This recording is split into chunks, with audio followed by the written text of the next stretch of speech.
Welcome back to Great Day. All right, competitive video gaming has been around since the 1970s when Magnavox released Pong for home consoles. Into the new millennium, gaming has gone through a massive evolution, especially with lightning-fast internet streaming. Our region even has its own team now. The Houston Outlaws will take on teams from around the world this weekend. With details, please welcome Matt Rodriguez, Chris Myrick, and Matt Iorio. Good morning.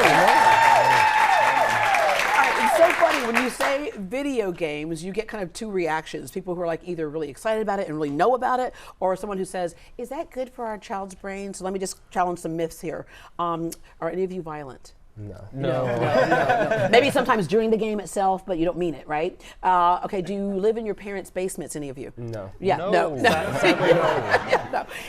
It's funny, I was one of those parents in the beginning, and then one day I heard my son in the living room, and he said, guys, listen up. Okay, you're gonna go in through the back, we're gonna surprise him, and I realized he was a leader, and he was able to have a play date, most importantly, without his friends being at my house eating snacks. So how did you first get into video gaming? I feel like I was born playing Game Boy. That's how it feels anyway. Yeah, that means you're young, because I was born playing Etch-a-Sketch, and that's what Etch-a-Sketch was pretty big, I think, when I was around 5 or 6. Yeah. But I mean, stuff like that, I think when you're a child, it kind of resonates with you, especially I think my parents were playing. My dad actually had a really bad car accident when I was a kid, and he was hospitalized, and one of the things that he had was a Game Boy. Yeah. And so when I was a kid, I would go visit him in the hospital, like I think I was 5, and that was where I started picking it up, and it kind of just like stuck with me until now. Yeah, and for you? I was sitting in my stepdad's lap playing Command and Conquer when I was 3-4 years old, playing PC games ever since I was really young.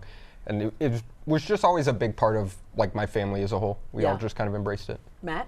Well, it started for me when I was about 7. I saw my brother, he had a PC, I didn't have one yet, but I'd come home from school and I would play with him, and so I was good at it, and I really liked doing it, so I just stuck with it. Yeah, all right, I'm gonna go through your ages. Okay, you're how old? 29. 29? 27. Okay. 30. And they were saying that we're old for the gaming industry, right? Esports grandpas. Yeah, you're esports grandpas. Because if you think about when all the stuff really kind of exploded, right?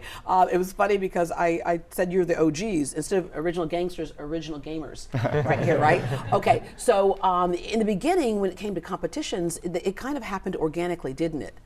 Yeah, we went from like tournaments in people's garages and backyards to, I mean, now we're playing at massive stadiums and concert halls, and it's really grown, I think, in the past like 5-10 years. Yeah, all right, so people finally realized how much people loved it. What is it about it? What's the thrill?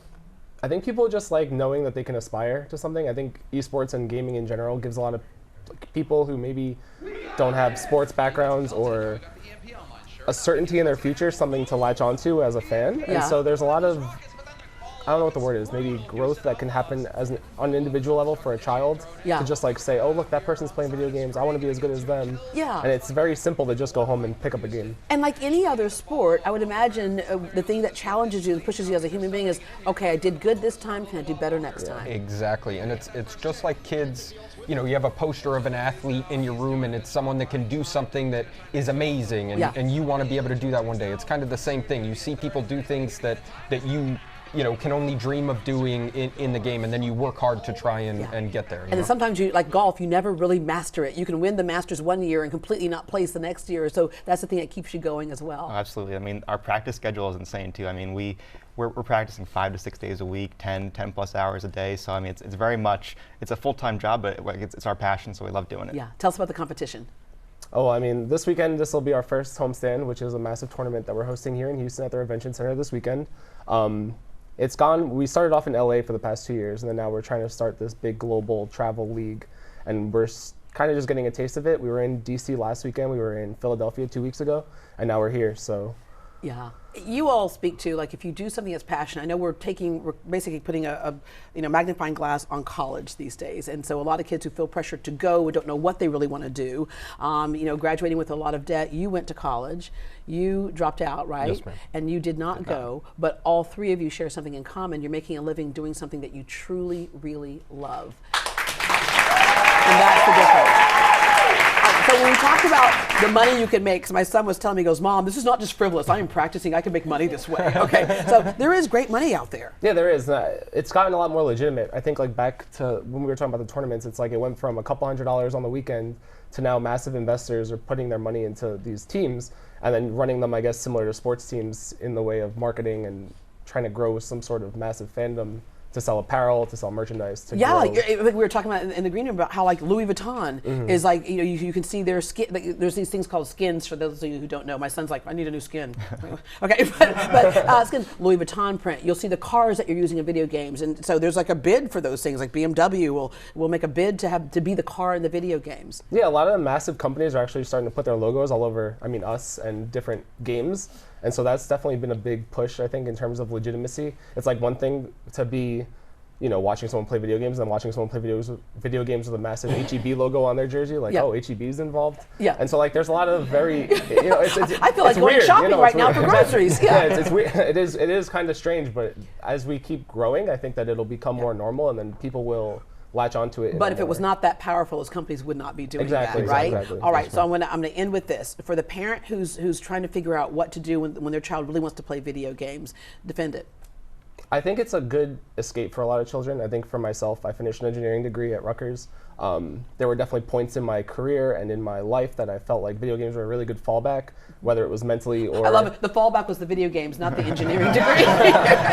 No, I mean like in terms of having like a mental escape. Oh, I think you get a lot more, you can get a lot out of socially, and also I think to your point of your son, if he's getting leadership skills through a video game, that's very hard to teach, I think. Yeah. And so I think that your son will actually have a lot of good attributes to bring him further in his professional careers, whether that involves gaming or not. Right. And so there's a lot of skills that you can learn, soft skills, through video games that I think a lot of people aren't. Yeah, even the University of Texas and their School of Communications has a video gaming program now. All right, for you?